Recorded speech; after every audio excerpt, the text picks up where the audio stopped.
Bienvenue sur Africa 24 dans cette nouvelle édition du 12-15. Voici les titres de l'actualité. Au Tchad, Mahamat Idriss Déby a été investi candidat à l'élection présidentielle par le mouvement patriotique du salut, ex-parti au pouvoir sous le régime de son feu père Idriss Déby Itno, alors que les élections générales sont prévues au plus tard en octobre 2024. 1,9 milliard de dollars, c'est la somme qui a été récupérée par les pays africains en 2023 grâce à la lutte contre l'évasion fiscale et les flux financiers illicites. Comment des mécanismes multilatéraux ont pu faciliter ce recouvrement? Élément de réponse dans ce journal. Et puis l'artiste chanteur sénégalais Massamba Amadou s'est produit au Point Fort à Paris. Ce fut l'occasion pour lui de revisiter la quasi-totalité de son répertoire. Ce samedi 13 janvier à N'Djamena, la capitale tchadienne, le mouvement patriotique du salut, ancien parti au pouvoir, a investi Mahamat Idriss Déby Itno, candidat à l'élection présidentielle. C'était dans le cadre de leur congrès extraordinaire consacré officiellement à la redynamisation du parti, à quelques mois des élections générales prévues au plus tard en octobre 2024, des élections qui mettront fin au pouvoir de transition. Commentaire Nathalie Mo. Au Tchad, le président de la transition Mahamat Idriss Déby a été investi candidat à la prochaine élection présidentielle par le mouvement patriotique du salut, le MPS, ancien parti au pouvoir. La décision a été prise unanimement lors du 11e congrès du parti qui se déroule du 13 au 15 janvier 2024 à N'Djamena sous le thème MPS à l'ère de la 5e République. Même si l'intéressé n'a pas encore pris acte de la décision des congressistes, il confirme bien que 2024 est une année des élections et que la transition prendra bien fin cette année, 3 ans après le décès du maréchal Idriss Déby Itno, après 30 ans de règne. Plan politique. L'année 2024 doit être celle du retour à la normalité constitutionnelle conformément aux résolutions et recommandations du dialogue national inclusif et souverain. À cet égard, la tenue des élections générales est un impératif des premiers plans. C'est pourquoi la mise en place de l'Agence nationale de gestion des élections s'inscrit au rang de priorité. Conformément aux dispositions de la nouvelle constitution, l'élection présidentielle est prévue avant octobre 2024. Une course contre la montre est engagée par le gouvernement avec le projet de loi portant attribution, organisation et fonctionnement de l'Agence nationale de gestion des élections qui est en cours d'examen à l'Assemblée nationale. Mais pour les autorités, le plus grand défi demeure la mobilisation des ressources pour le financement des élections. 2024 est une année charnière, c'est la dernière phase de la transition. Il y a des agendas assez importants qui vont être mis en œuvre d'ici quelques mois. Le plus important, c'est l'organisation des élections. Ça a un coût. Le Tchad compte sur l'apport des partenaires pour financer en partie du moins ces élections.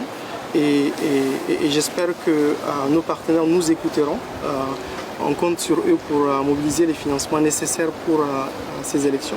Pour rappel, le Tchad s'est doté d'une nouvelle constitution qui a été promulguée en décembre 2023 après un référendum. Selon les autorités, l'objectif pour le reste de la période de transition est l'organisation des élections crédibles. Mais avant, il faut accélérer le processus de la réconciliation nationale. En Guinée, la conduite du cadre du dialogue inclusif va désormais revenir au ministère de l'administration du territoire et de la décentralisation. Les 3 facilitatrices qui conduisaient les travaux depuis sa mise en place ont annoncé leur retrait ce lundi 8 janvier au Premier ministre, un sujet de Nabil Kamara. Nommée facilitatrice le 30 novembre 2022, Dr Makale Traoré, Hadja Aïchaba et Joséphine Deno ont décidé de se retirer de la conduite du cadre de dialogue inclusif mis en place par les autorités de la transition. La décision a été annoncée au Premier ministre le lundi 8 janvier 2024 en marge de la 8e session du Comité national permanent des suivis des résolutions du cadre de dialogue inclusif interguinéen. L'équipe des facilitatrices veut que le ministère de l'administration du territoire national prenne le relais. Nous avons demandé, nous, facilitatrices, que nous soyons déchargés à compter de maintenant des charges quotidiennes de gestion du cadre de dialogue. Naturellement, cela a été difficile à accepter, mais c'est une étape importante, naturellement, que nous allons gérer ensemble. L'équipe des facilitatrices rassure qu'elle sera toujours présente pour appuyer le ministère de l'administration du territoire. Mais cette décision de retrait est diversement appréciée par les acteurs de la classe politique. Les facilitatrices n'ont pas apporté grand-chose à ce qu'ils ont appelé dialogue. Dès le départ, nous avons estimé qu'il n'était pas utile pour nous de prendre part à ce semblant de dialogue parce qu'il n'en a jamais été un, puisque ce n'était qu'un séminaire de validation des 10 points de l'accord dit dynamique obtenu entre le CNRD et la CEDEAO. Le seul cadre formel d'échange reste demeure le cadre de dialogue. Je pense que les facilités vont jouer effectivement un rôle prépondérant pour abroger certaines positions, parce que figurez-vous, tous ces acteurs aujourd'hui qui sont engagés dans le cadre du dialogue, au départ, n'étaient pas pour, mais c'est par le leadership, le déplacement que ces facilités sont menées avec le Premier ministre au sein de tous les QG que les gens ont compris que c'est une main tendue qu'il fallait l'accepter. À leur nomination, ces 3 anciennes ministres avaient pour rôle de présider les plénières, modérer les discussions, rapprocher les positions des parties prenantes et veiller au respect des modalités pratiques du dialogue. Le Ghana a conclu un accord visant à restructurer 5,4 milliards de dollars de prêts avec ses créanciers officiels, selon une annonce du bureau du ministère des Finances datant du 12 janvier 2024. Cette étape est importante pour le pays d'Afrique de l'Ouest qui cherche à sortir de la crise économique. Marie-Raphaël Tolo. Selon une information du ministère des Finances du 12 janvier 2024, le Ghana a conclu un accord pour restructurer 5,4 milliards de dollars de prêts avec ses créanciers officiels, une étape importante dans la quête d'un allègement de la dette du pays alors qu'il cherche à sortir de sa pire crise économique. D'après la directrice générale du Fonds monétaire international, Kristalina Georgieva, cet accord ouvre la voie à l'examen par le conseil d'administration du FMI de la première revue du programme du Ghana. Merci à nos créanciers bilatéraux pour leur soutien et leur coopération qui nous ont permis aujourd'hui de parvenir à un accord avec nos créanciers officiels sur un traitement global de la dette dans le cadre commun du G20.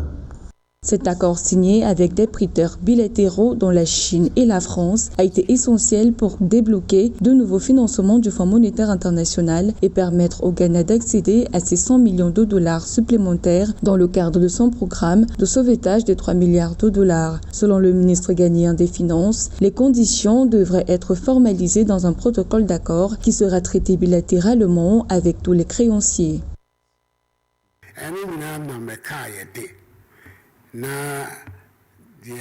L'une des raisons majeures pour laquelle nous sommes allés vers le FMI est pour sécuriser notre niveau d'endettement. Il est important que nous restructurons nos dettes domestiques et externes. Il est donc important que nous consolidons les gains réalisés afin de conserver un ensemble de financements sécurisés pour l'avenir.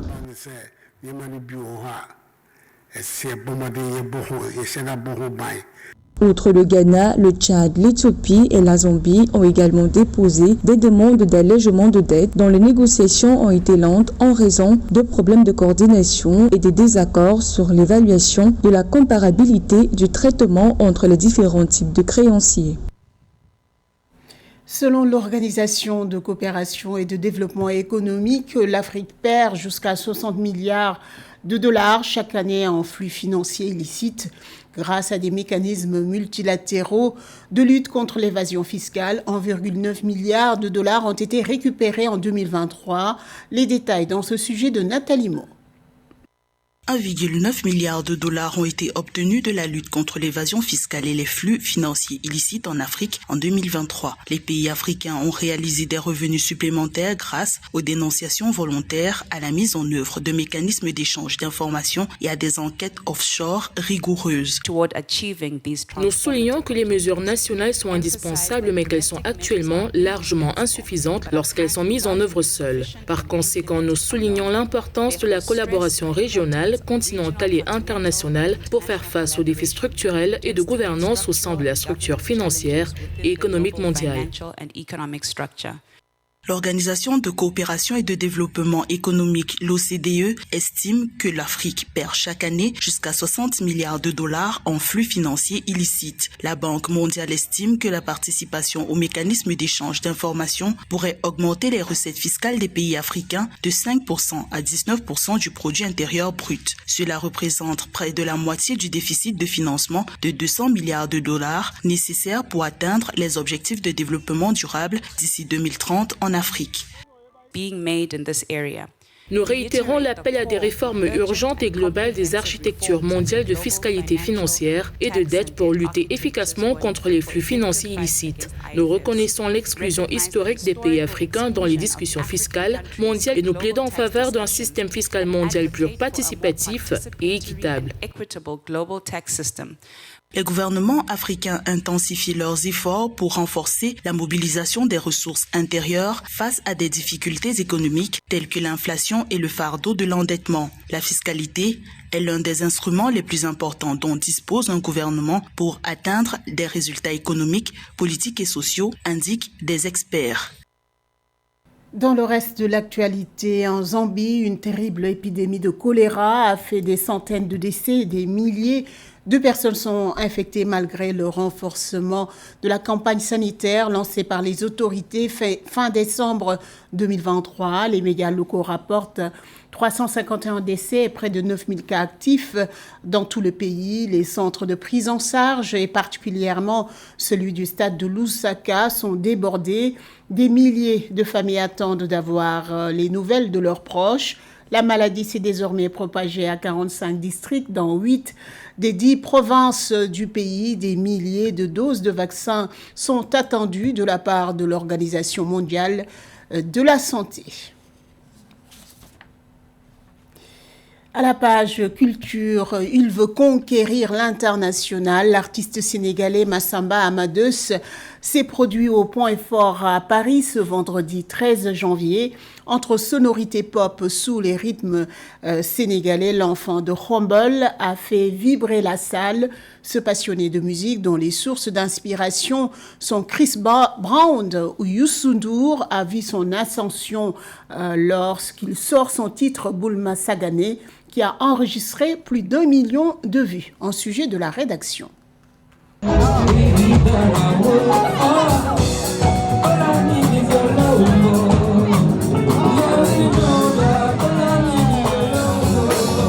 Amadeus, un nom qui sonne comme un acronyme, l'artiste sénégalais Massamba Amadeus, de son vrai nom Saliou Samb, s'est produit au Point Fort à Paris ce vendredi 13 janvier. Ce passionné de musique et auteur, compositeur et interprète, il a tenu la salle en haleine durant tout le concert.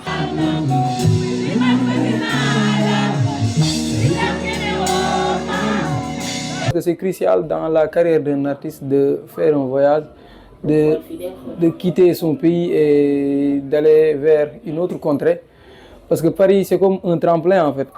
Si le concert se passe bien ici, peut-être demain on sera appelé en Italie, pourquoi pas en Espagne et tout. Donc c'est un concert vraiment crucial pour moi.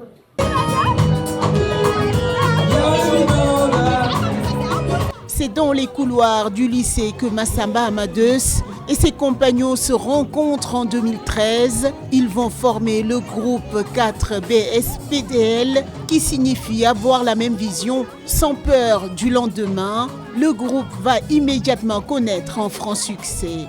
Le public parisien venu nombreux était conquis face à cet artiste qui s'est lancé en solo et qui mélange sonorités traditionnelles et moderne.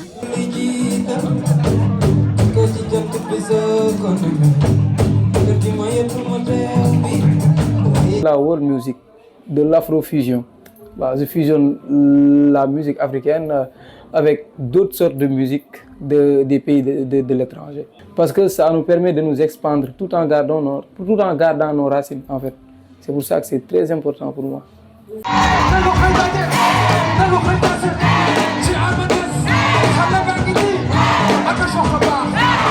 Amadeus puise son inspiration de Chris Brown ou de Youssou N'Dour. En 2020, son single Bulma Sagane, qui a inspiré d'une chanson de l'artiste Chernigal Lo, a enregistré plus d'1 million de vues sur YouTube.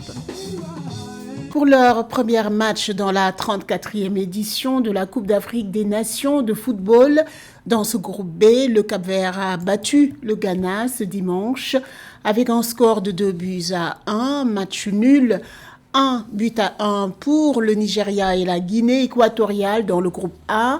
Le Mozambique a fait match nul face à la sélection égyptienne 2-2 ce lundi 15 janvier. 3 matchs sont à suivre, groupe C, Sénégal-Gambie et Cameroun-Guinée, et en groupe D, Algérie-Angola. Ce journal a été réalisé par l'ensemble de la rédaction. Merci pour votre fidélité. Dans un instant, une nouvelle édition de l'information sur Africa 24.